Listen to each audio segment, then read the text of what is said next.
So on Memorial Day, there's probably no better place in Milwaukee to come than Wood National Cemetery. This is situated in the Soldiers' Home grounds that were set aside right after the Civil War for a place for soldiers to recuperate from the war. There are now over 37,000 graves here, and the entire Soldiers' Home's grounds are this location of the VA. It's a historical site, and it's a beautiful, beautiful place to visit. There are small memorials throughout the cemetery, like this one to the American War Mothers, as we are on American War Mothers Memorial Avenue here. And there is also throughout the cemetery the poem Bivouac to the Dead, or Bivouac of the Dead, by Ambrose Bierce, who wrote that in the Civil War era.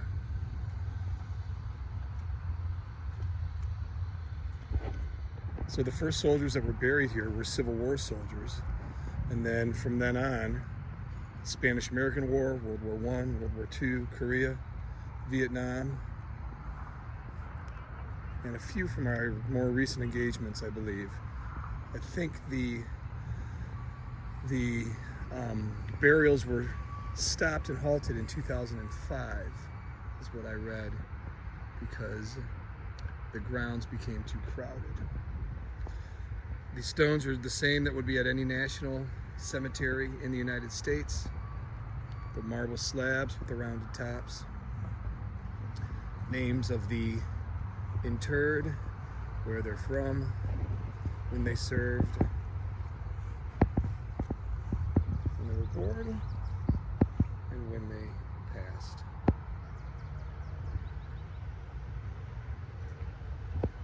You can see the Civil War Soldiers and Sailors Monument in the distance there. We'll go take a look at that as well. This is the Soldiers and Sailors Monument, the Civil War Soldiers and Sailors Monument. 60 feet high. It was put in 1903, dedicated to those that served in the Union Army during the Civil War. It has flags from all of the states around it, all 50 states, including flags from each of the 5 branches of the military and a POW MIA flag as well.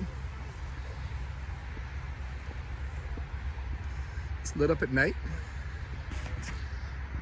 It's got a Civil War soldier, Union soldier at the top, standing at parade rest.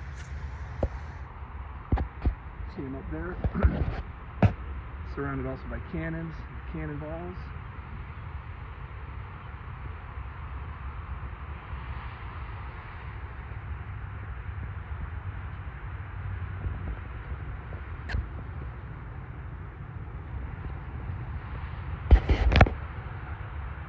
The cemetery is split by I-94, which you can go across. There's a bridge right there. So if you ever drive out from downtown Milwaukee, out west, this is what you're passing through. You can see off to the side there too, there is a private cemetery with markers and monuments. I believe those are civilians that were part of the Soldiers' Home, that maybe served or worked in the Soldiers' Home. This beautiful tree, big tree, beautiful tree, is dedicated to Medal of Honor winners.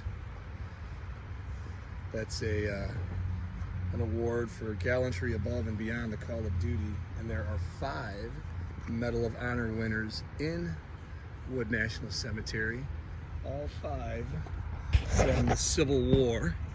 You can find out a little bit about them online. I know there's one right here by the Soldiers and Sailors Memorial. You can see that all the gravestones are pretty much the same.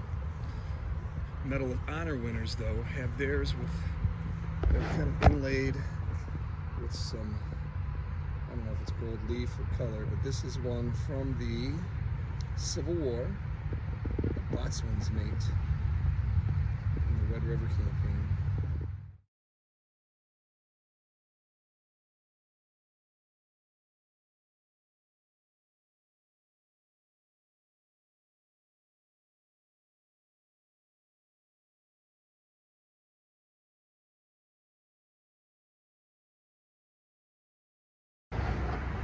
Here we have a monument to the Gettysburg National Address, which was given by Abraham Lincoln November 19th, 1963 at the dedication of a national cemetery at Gettysburg. 272 words.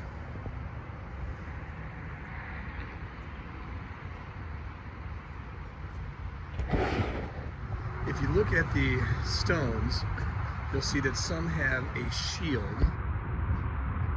and those would be soldiers from the Civil War and Spanish-American War. When World War I came, they got rid of the shield. I'm not exactly sure why, and since then have gone with a simple name, rank, engagement, dates, and then a single religious symbol of the family's choice.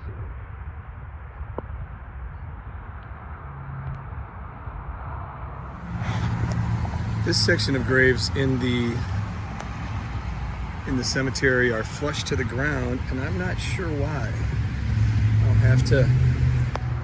So over here on the northern part and tucked in the northwest corner is John Afton, who was in the 1st Michigan Infantry, and he is the first internment, or was the first internment, at Wood National Cemetery, May 22nd, 1871. He's been here for a long time, and he's surrounded by many others. So it's probably no more fitting place in the Milwaukee area, in my mind, to be and visit on Memorial Day. I've done it a few times. Just thinking about every one of these stones represents a story. And a story about sacrifice, a story about courage, a story about freedom. And it's something that we should always hopefully remember every day, not just Memorial Day.